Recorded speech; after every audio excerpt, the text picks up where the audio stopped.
সুপ্রিয় শিক্ষার্থী বন্ধুরা, আসসালামু আলাইকুম। আশা করি সবাই বাসায় ভালো আছো, সুস্থ আছো। আমি আবারও আরেকটি অনলাইন টিউটোরিয়াল নিয়ে তোমাদের সামনে উপস্থিত হয়ে গেলাম। আজকে আমি যে বিষয়টি নিয়ে আলোচনা করব, আমি প্রথমে আমার একটু পরিচয় দিয়ে নিই। আমি সাজেদা বেগম ফ্রম রাজধানী ideal college, lecturer finance, banking, insurance. আমি রামপুরা, ঢাকা। তা আমরা বাসায় তোমাদের কলেজের কর্তৃপক্ষ থেকে তোমাদের সুবিধার্থে তোমাদের তৃতীয় সেমিস্টারের ক্লাসগুলো যাতে ব্যাঘাত না ঘটে সেই লক্ষ্য রেখে আমরা তোমাদের অনলাইনে ক্লাসের সুযোগ করে দিচ্ছি। তো আশা করি তোমরা এই ক্লাসগুলো থেকে উপকৃত হবে। তো চলো আসো আমরা শুরু করি। আমরা আজকে যে বিষয়টি নিয়ে আলোচনা করব সেটি হচ্ছে অধ্যায় 10। আজকে আমি তোমাদের দ্বাদশ শ্রেণী ব্যবসা শিক্ষা শাখার অধ্যায় 10 তৃতীয় সেমিস্টারের একটি অধ্যায়, সেটা হচ্ছে দ্বিতীয় পত্রের বীমা সম্পর্কে মৌলিক ধারণা, এই অধ্যায়টি নিয়ে আলোচনা করব। তো দেখো, যেমনটি তোমরা বোর্ডে দেখতে পাচ্ছ, আমি সময় স্বল্পতার কারণে লিখে রেখেছি সংজ্ঞাটা। আমরা প্রথমেই দেখি বীমার সম্পর্কে মৌলিক ধারণা। অধ্যায়টাতে কিন্তু প্রথমে বীমার যে বিষয়টা সেটা আমরা মৌলিক ধারণা, সেটা প্রাথমিক ধারণা কি, বীমাটা কি সেটা আগে জানতে হবে। তো এই অধ্যায়টা আমরা প্রথমে বীমাটা কি একটু সবাই সংজ্ঞাটা দেখি। বীমা কি? প্রশ্ন উত্তরটা হচ্ছে বীমা হলো একটি সহযোগিতামূলক আর্থিক ব্যবস্থা। এটি একটি আর্থিক প্রতিরক্ষামূলক ব্যবস্থা। কেন এই ব্যবস্থাটা নেওয়া হয়? যার মাধ্যমে কোনো নির্দিষ্ট ঝুঁকির কারণে সৃষ্ট ক্ষতিকে এমন সব ব্যক্তিবর্গের মধ্যে বন্টন করা হয় যারা উক্ত ক্ষতির কারণে দুর্দশাগ্রস্ত, মানে ক্ষতি হলে, এবং যারা উক্ত ঝুঁকির বিপক্ষে নিশ্চয়তা বিধানে সম্মত হয়। দ্যাট মিনস যারা ঝুঁকিটা নিচ্ছে, ঝুঁকি গ্রহণ করছে আর্থিক প্রতিষ্ঠান, যেমন বীমা কোম্পানি, সেই বীমা কোম্পানি বা বীমাকারী প্রতিষ্ঠানগুলো ঝুঁকির বিপক্ষে কি দিচ্ছে? এই নিশ্চয়তা বিধান দিচ্ছে। আর এই সংজ্ঞাটা আমরা একটু লক্ষ্য করলে দেখতে পাবো, এই সংজ্ঞাটা এম.এন. মিশ্রা, একজন মনীষী, বলেছে। সো সংজ্ঞাটা হচ্ছে বীমা হলো একটি সহযোগিতামূলক আর্থিক ব্যবস্থা যার মাধ্যমে কোনো নির্দিষ্ট ঝুঁকির বিপক্ষে, যে কোনো একটি নির্দিষ্ট ঝুঁকির বিপক্ষে, সেই ঝুঁকিটা হতে পারে সম্পত্তি বা জীবনের। যেমনটি আমরা জানি, সংজ্ঞাটা থেকে শুরু করছি। বীমা কি বা বীমাটা কেন করা হয়, বীমার গুরুত্ব, প্রয়োজনীয়তাটা কতটুকু। তো বীমাটা কি, আগে তার আগে একটু জানতে হবে মানুষের জীবন ও সম্পত্তি ঘিরে নানা ধরনের ঝুঁকি এবং অনিশ্চয়তা রয়েছে। যেমনটি আমরা জানি, বর্তমানে আমরা যে যে আমরা মহামারী বৈশ্বিক সিচুয়েশনের মুখোমুখি, এটাও কিন্তু একটা বিপদ, এটাও কিন্তু আমাদের জীবনের ঝুঁকি। তো এই ধরনের জীবনের বা সম্পত্তিরও অনেক ধরনের ঝুঁকি থাকতে পারে। তো মানুষের জীবন ও সম্পত্তির এই বিভিন্ন ধরনের নানা ধরনের ঝুঁকি বা অনিশ্চয়তা বিদ্যমান রয়েছে। আর এই ধরনের ঝুঁকি থেকে বাঁচার জন্যই বীমা একটি হাতিয়ার বা অন্যতম একটি উপায় বা আর্থিক ব্যবস্থা, যে ব্যবস্থাটা কি করা হয়, বীমাকারী প্রতিষ্ঠান তার ঝুঁকি গ্রহণের বিনিময় মূল্যে ঝুঁকি গ্রহণের সম্মত হয় এবং তাকে একটি নিশ্চয়তা বিধান দেয় যে আপনি যদি সেই কোনো ঝুঁকির কারণে, কোনো বিপদের কারণে ক্ষতিগ্রস্ত হন, সম্পত্তি বা জীবনের ক্ষতি হলে সেটা নিশ্চয়তা বিধান দেয় বীমা কোম্পানি। তাহলে আসো আবার সংজ্ঞাটা দেখি। বীমা হলো একটি সহযোগিতামূলক আর্থিক ব্যবস্থা যার মাধ্যমে কোনো নির্দিষ্ট ঝুঁকির বিধানে, ঝুঁকির কারণে সৃষ্ট ক্ষতিকে এমন সব ব্যক্তিবর্গের মধ্যে বন্টন করা হয়, এমন সব ব্যক্তিবর্গ মানে যারা ঝুঁকির সম্মুখীন, সেই ব্যক্তিবর্গের মধ্যে বন্টন করা হয় যারা উক্ত ক্ষতির কারণে ক্ষতিগ্রস্ত বা দুর্দশাগ্রস্ত হয়, এবং যারা উক্ত ক্ষতির বিপক্ষে বা ঝুঁকির বিপক্ষে নিশ্চয়তা বিধানে সম্মত হয়। সংজ্ঞাটা আমি আরো সংক্ষেপে তোমাদের বুঝাবো। এটা হচ্ছে একটি মনীষীর সংজ্ঞা। এটা কি, বীমা কি, বীমার সংজ্ঞাটা আমরা যখন লিখবো এভাবে লিখবো। তো এই সংজ্ঞাটা আমি একটু সংক্ষেপে তোমাদের আলোচনা করে দিচ্ছি, তার আগে আমি এটা মুছে নিচ্ছি।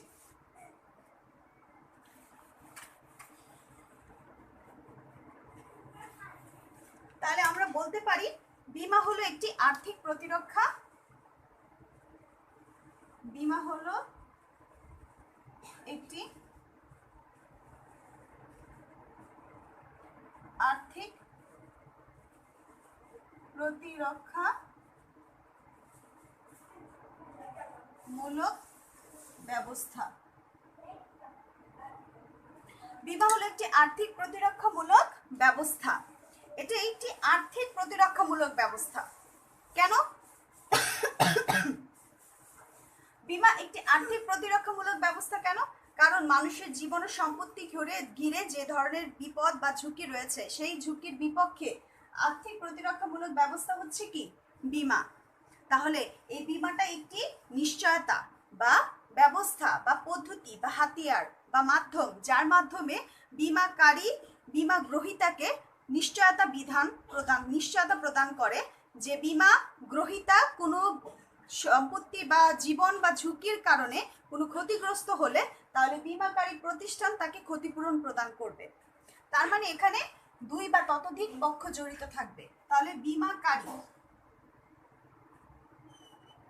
বীমাকারী বা আর্থিক প্রতিষ্ঠান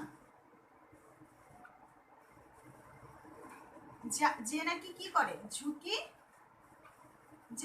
কি করে গ্রহণ করে,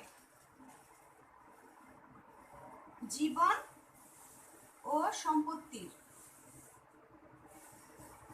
যে ঝুঁকি গ্রহণ করে। বীমাকারী আর্থিক প্রতিষ্ঠান যে নাকি জীবন বা সম্পত্তির কি করে ঝুঁকি গ্রহণ করে, আর বীমা গ্রহীতা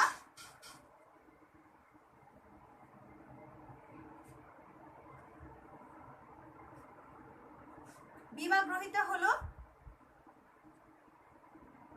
ঝুঁকি বন্টন করে। বীমা গ্রহীতা যে ব্যক্তি ঝুঁকি বন্টন করে, কাকে বন্টন করে? বীমাকারী বা আর্থিক প্রতিষ্ঠানগুলোকে। এই ঝুঁকি বা সম্পত্তি বা জীবনের হতে পারে, সেই ধরনের ঝুঁকি বা সম্পত্তি, যে কোনো ধরনের ঝুঁকি বা সম্পত্তির ঝুঁকিগুলো যাতে সে মোকাবেলা করতে পারে, বীমা গ্রহীতা যাতে সেটা মোকাবেলা করতে পারে, সেই লক্ষ্যে রেখে বীমাকারী প্রতিষ্ঠান তার জীবনের সম্পত্তির ঝুঁকি গ্রহণ করে থাকে। দেখো, বীমাকারী প্রতিষ্ঠান ঝুঁকি গ্রহণ করে আর বীমা গ্রহীতা কি করে? ঝুঁকি প্রদান করে, মানে বন্টন করে। কাকে? বীমাকারী প্রতিষ্ঠানকে। তাহলে আমরা এইটা তো ক্লিয়ার হয়ে গেলাম যে বীমাটা কি। বীমা হচ্ছে একটি আর্থিক প্রতিরক্ষামূলক ব্যবস্থা। এটা অবশ্যই হতে হবে কি? আর্থিক প্রতিরক্ষামূলক ব্যবস্থা, আর্থিক ব্যবস্থা হতে হবে যেখানে অর্থনৈতিক মূল্য রয়েছে।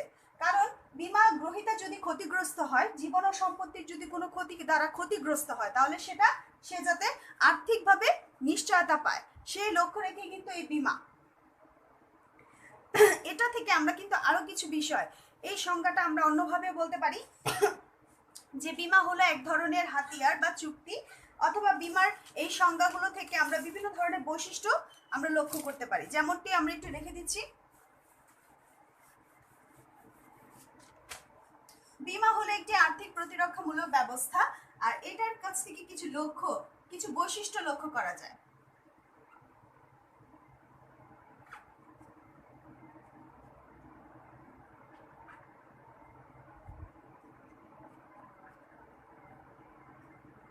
আমরা কিছু বৈশিষ্ট্য লক্ষ্য করতে পারি এই সংজ্ঞাগুলো যদি আমরা বিশ্লেষণ করি। এই সংজ্ঞাগুলো বিশ্লেষণ করলে আমরা কিছু বৈশিষ্ট্য লক্ষ্য করতে পারি। সেই বৈশিষ্ট্যটা কি হতে পারে? এই বৈশিষ্ট্যটা হতে পারে, 1 নাম্বার, বীমা এক প্রকার চুক্তি। বীমা কিন্তু এক প্রকার একটি চুক্তি, এটা একটি আর্থিক চুক্তি, যা এই আর্থিক বীমা চুক্তিতে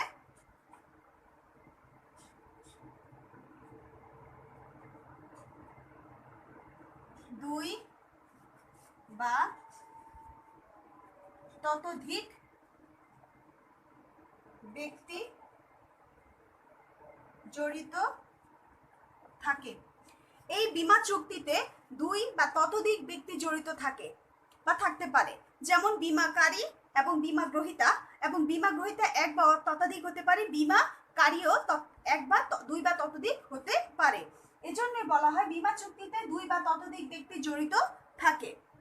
বীমা হলো এক প্রকার চুক্তি, এটা একটি চুক্তি, কন্ট্রাক্ট। বীমা আমাদের বীমাকৃত যে সম্পত্তিটা, সেই সম্পত্তির ক্ষতির বীমাকৃত সম্পত্তির ক্ষতির প্রকৃতি, এই যে সম্পত্তিটা, সেই সম্পত্তিটার ক্ষতির প্রকৃতিটা আগেই নির্ণয় করা হয়। তার মানে কি, সম্পত্তির ক্ষতির প্রকৃতি আগেই নির্ধারণ করা হয়ে থাকে। তার মানে কি, আমরা কিন্তু আরেকটি বৈশিষ্ট্য লক্ষ্য করতে পারছি, সেটা কি, বীমাকৃত সম্পত্তির ক্ষতির যে প্রকৃতিটা, এই সম্পত্তিটার ক্ষতির প্রকৃতিটা কিন্তু আগেই আমি নির্ধারণ করে নিচ্ছি। এটা কে নির্ধারণ করছে? বীমা গ্রহীতা আর বীমাকারীর সম্মতিক্রমে, বীমা গ্রহীতা এবং বীমাকারী উভয় পক্ষের সম্মতিক্রমে এটা ক্ষতির প্রকৃতিটা নির্ধারণ করে নিচ্ছি। যেমন একটি বাড়ি, যদি আমি সম্পত্তি বাড়িটা যদি বীমা করি, তাহলে বাড়ির আমি একটি প্রকৃত মূল্য আমি কিন্তু বীমাকারী প্রতিষ্ঠানের কাছে নির্ধারণ করেই আমি বীমা করব। ঠিক সম্পত্তিটার ক্ষতির প্রকৃতি আগে থেকে নির্ধারণ করা হয়ে থাকে, তাহলে বীমাকৃত সম্পত্তির ক্ষতির প্রকৃতি আগেই নির্ধারণ করা হয়ে থাকে। এটি আরেকটি বৈশিষ্ট্য যেটা আমরা বীমার সংজ্ঞা থেকে জানতে পারলাম। আমি আরেকটি বৈশিষ্ট্য লিখবো, তার আগে একটু মুছে ফেলছি। এটি ঝুঁকির সম্মুখীন ব্যক্তি, এটি ঝুঁকির সম্মুখীন ব্যক্তিবর্গের, এটি ঝুঁকির সম্মুখীন ব্যক্তিবর্গের মধ্যে ঝুঁকি বন্টন করে থাকে। এটি ঝুঁকির সম্মুখীন ব্যক্তিবর্গের মধ্যে ঝুঁকি বন্টন করে থাকে। যারা, যেমন প্রতিটি মানুষই আমরা জীবন এবং ঝুঁকির সাথে কিন্তু সম্মুখীন, ঝুঁকির মোকাবেলা, আমাদের প্রত্যেকটি মানুষের জীবন ও সম্পত্তির কিন্তু ঝুঁকি বিদ্যমান। তো এই ধরনের যারা ঝুঁকির সম্মুখীন রয়েছে, তাদের এই ধরনের ব্যক্তিবর্গের মধ্যে এই ঝুঁকি বন্টন করা হয়ে থাকে, আর এজন্যই কিন্তু বীমা উৎপত্তি। আমি কিন্তু বীমাটা আগে সংজ্ঞাটা তোমাদেরকে বিশ্লেষণ করছি, এখনই কিন্তু বীমার ভিতরের আলোচনা যায়নি। তো এটা হচ্ছে সংজ্ঞার কিন্তু একটি বৈশিষ্ট্য।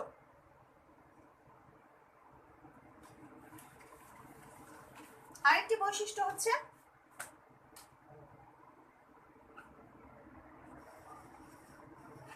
এক্ষেত্রে নির্দিষ্ট ঝুঁকি সংগঠিত হলে, নির্দিষ্ট ঝুঁকি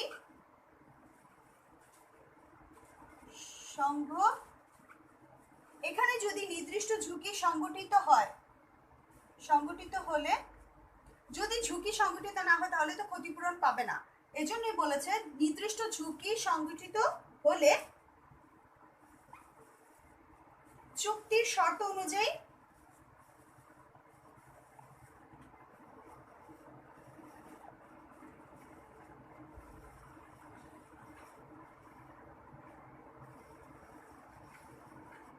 চুক্তির শর্ত অনুযায়ী ক্ষতিপূরণ, ক্ষতিপূরণ চুক্তির শর্ত অনুযায়ী, এখানে একটু লাইন অ্যাড হবে, চুক্তির শর্ত অনুযায়ী বীমাকারী,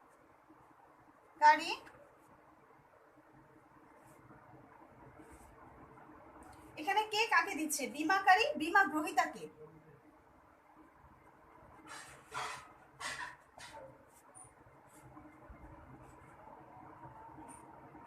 ক্ষতিপূরণ প্রদান করে। নির্দিষ্ট ঝুঁকি সংগঠিত হলে, নির্দিষ্ট ঝুঁকি সংগঠিত হলে চুক্তির শর্ত অনুযায়ী বীমাকারী প্রতিষ্ঠান বীমা গ্রহীতাকে চুক্তির শর্ত অনুযায়ী এই ক্ষতিপূরণ প্রদান করে থাকে। যদি সম্পত্তিটার ক্ষতি হয় বা জীবন বা সম্পত্তির যদি ঝুঁকির বিপক্ষে বীমা করা হয়, যেমনটি আমরা জানি, তো ওই ক্ষতিটা যদি সংগঠিত হয় তবেই কিন্তু বীমাকারী প্রতিষ্ঠান ক্ষতিপূরণ প্রদান করবে, এবং ওই নির্দিষ্ট ক্ষতিটা হতে হবে। যেমন যদি আমি জাহাজের বীমা করি আর সেটা যদি আমি নৌ বীমার আওতায় পড়ে, যেহেতু জাহাজ, তাহলে এই জাহাজ বা নৌ বীমার ক্ষেত্রে আমি বীমাটি করেছি নৌ বীমা, এবং সেই নৌ বীমায় জাহাজের ক্ষতি হলো কিন্তু অগ্নি বীমায়, তাহলে কিন্তু দুটি কিন্তু আলাদা বিষয়। তার মানে নির্দিষ্ট ক্ষতি থাকতে হবে, কারণটা নির্দিষ্ট হতে হবে। যদি একজন ব্যক্তি দুর্ঘটনার বীমা করে থাকে আর সে যদি প্রাকৃতিকভাবে ন্যাচারাল ডেথ হয় তাহলে কিন্তু সে তার নমিনি কিন্তু সে ক্ষতিপূরণটা কি পাবে না। কেন পাবে না? কারণ তার দুর্ঘটনার আর হচ্ছে প্রাকৃতিক দুটো কিন্তু আলাদা কারণ। তার মানে নির্দিষ্ট কারণ হলে এবং সে নির্দিষ্ট চুক্তির শর্ত অনুযায়ী কিন্তু বীমাকারী প্রতিষ্ঠান তাকে ক্ষতিপূরণ প্রদান করবে। নির্দিষ্ট কারণ বর্তাইতে হবে। নির্দিষ্ট ঝুঁকি সংঘটিত হলে চুক্তির শর্ত অনুযায়ী বীমাকারী প্রতিষ্ঠান বীমা গ্রহীতাকে ক্ষতিপূরণ প্রদান করতে বাধ্য থাকবে। আর যদি নির্দিষ্ট কারণে ক্ষতিপূরণ প্রদান নির্দিষ্ট কারণে যদি ঝুঁকি সংঘটিত হয় এবং বীমাকারী প্রতিষ্ঠান যদি ক্ষতিপূরণ প্রদান করে না করে, তাহলে বীমাকারী প্রতিষ্ঠান এখানে তার অসমর্থতা প্রকাশ করেছে। সেক্ষেত্রে কিন্তু আমি বীমাকারী ব্যবস্থা নিতে পারি, বীমা গ্রহীতা সেক্ষেত্রে আর কোনো আইনানুগ ব্যবস্থা গ্রহণ করতে পারে। তবে এটা আমরা জানি, যেমনটি নির্দিষ্ট ঝুঁকি সংঘটিত হলেই চুক্তির শর্ত অনুযায়ী বীমাকারী প্রতিষ্ঠান বীমা গ্রহীতাকে ক্ষতিপূরণ প্রদান করবে। এজন্যই বীমা করা হচ্ছে। তাহলে আমরা এটি আরেকটি বৈশিষ্ট্য কিন্তু লক্ষ্য করলাম। তাহলে বীমা থেকে কিন্তু আমরা প্রায় অনেকগুলো বৈশিষ্ট্য দেখতে পাচ্ছি। তো এখন একটি প্রশ্ন যেটা বেশি ইম্পর্টেন্ট, সেটা কি, যে এই ঝুঁকিটা তো বীমাকারী প্রতিষ্ঠান নিচ্ছে, তাহলে বিনিময় কি দিচ্ছে বীমা গ্রহীতা? প্রশ্ন, বীমা গ্রহীতা কিন্তু বীমাকারী প্রতিষ্ঠানকে এই ঝুঁকি গ্রহণের জন্য বিনিময় মূল্য হিসেবে প্রিমিয়াম প্রদান করছে বা স্যালামি দিচ্ছে।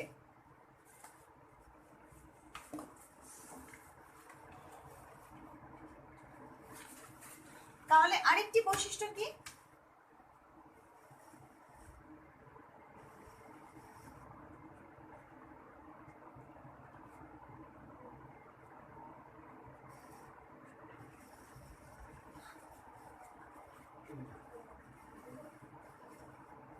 প্রিমিয়াম বা স্যালামির বিনিময়ে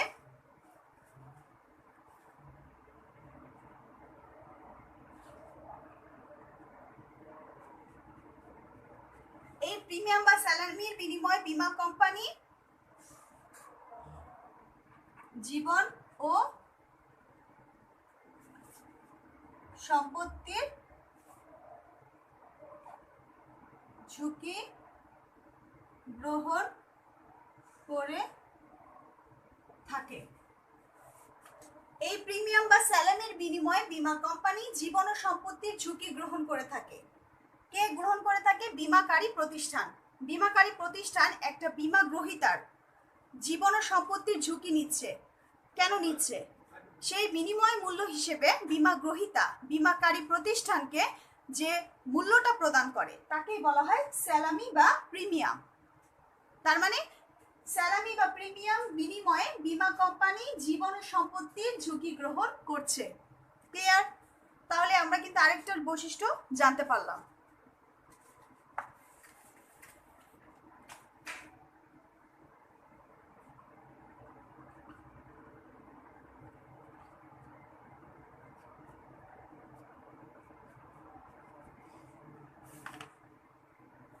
এই প্রিমিয়াম বা স্যালামি কিন্তু একবারে একটা কিস্তিতেও দেওয়া যায়, একবারে বা এটা কিন্তু একবারও দেওয়া যায় অথবা কিস্তি আকারে প্রদান করা হয়। প্রিমিয়াম বা স্যালামি একবারে, এটা কিন্তু একবারে বা কিস্তি আকারে প্রদান করা হয়। এটা বীমা গ্রহীতা একবারও দিতে পারে অথবা কিস্তি আকারেও প্রদান করতে পারে বীমাকারী প্রতিষ্ঠানের কাছে। তার মানে আজকে আমরা কিন্তু এই বীমার সম্পর্কে কিন্তু মৌলিক আলোচনাটা করলাম, যে বীমাটা কি। আমরা কিন্তু এখনো ভিতরে যাইনি, তারপরেও আমরা অনেক কিছু জানতে পারলাম। সেটা কি? বীমা হচ্ছে একটি আর্থিক প্রতিরক্ষামূলক ব্যবস্থা। এটা বীমাকারী এবং বীমা গ্রহীতাই থাকবে না। বীমাকারী হচ্ছে যে বীমাটা গ্রহণ করে, আর বীমা গ্রহীতা হচ্ছে যে বীমাটা গ্রহণ করে, আর বীমাকারী হচ্ছে একটি আর্থিক প্রতিষ্ঠান যার নিকট বীমাটা করা হয়। আর বীমাটা করতে এখানে একাধিক পক্ষ থাকতে পারে এবং বীমার কিছু বৈশিষ্ট্য আমরা জানতে পারলাম। সেটা কি? বীমা এক প্রকার চুক্তি। এটি একাধিক পক্ষ থাকতে পারে, 2 বা ততোধিক পক্ষ, এবং এটি কিসের বিপক্ষে করা হচ্ছে? ঝুঁকির বিপক্ষে। এটা মানুষের ব্যক্তি বা মানুষের জীবন ও সম্পত্তির ঝুঁকির বিপক্ষে ঝুঁকি সম্মুখীন ব্যক্তিবর্গের মধ্যে এটা বন্টন করা হয়। তারপর আমরা আরেকটি বিষয় জানতে পারলাম, সেটা হচ্ছে কি এটি নির্দিষ্ট ক্ষতি সংঘটিত হলেই এর ক্ষতিপূরণ প্রদান করা হয়। যদি বীমা গ্রহীতা কোনো নির্দিষ্ট ক্ষতি সংঘটিত হয় তাহলেই কিন্তু বীমাকারী প্রতিষ্ঠান তাকে ক্ষতিপূরণ প্রদান করবে এবং চুক্তির শর্ত অনুযায়ী। তারপর আমরা আরেকটি বিষয় জানলাম যে ঝুঁকিটা নিচ্ছে বীমাকারী প্রতিষ্ঠান, বিনিময় মূল্য হিসেবে বীমা গ্রহীতা তাকে প্রিমিয়াম বা স্যালামি দিচ্ছে। তার মানে প্রিমিয়াম বা স্যালামির বিনিময়ে জীবন ও সম্পত্তির ঝুঁকি গ্রহণ করে থাকে কে? বীমাকারী প্রতিষ্ঠান। এটা একবারও দিতে পারে অথবা কিস্তিতেও দিতে পারে। তো আজকে আমরা এই পর্যন্তই বীমার মৌলিক ধারণা জানতে পারলাম, বীমাটা কি, বীমার মৌলিক ধারণা। নেক্সট টিউটোরিয়ালে আমরা এর আরো আলোচনা যাব ইনশাল্লাহ। সেটা বীমার মূলনীতিগুলো কি হতে পারে আমরা জানবো। তারপর আমরা বীমার গুরুত্ব, প্রয়োজনীয়তা এগুলো জানবো, ইত্যাদি ইত্যাদি। আমরা আরো অনেক আশা করি তোমরা আমার এই টিউটোরিয়ালগুলো থেকে উপকৃত হবে। তো আজকে এই পর্যন্তই, সবাই বাসা থাকো এবং এখান থেকে অনেক বাসায় এটা রিভাইজ করো। ওকে, তো বাসা থাকো, ভালো থাকো, আসসালামু আলাইকুম।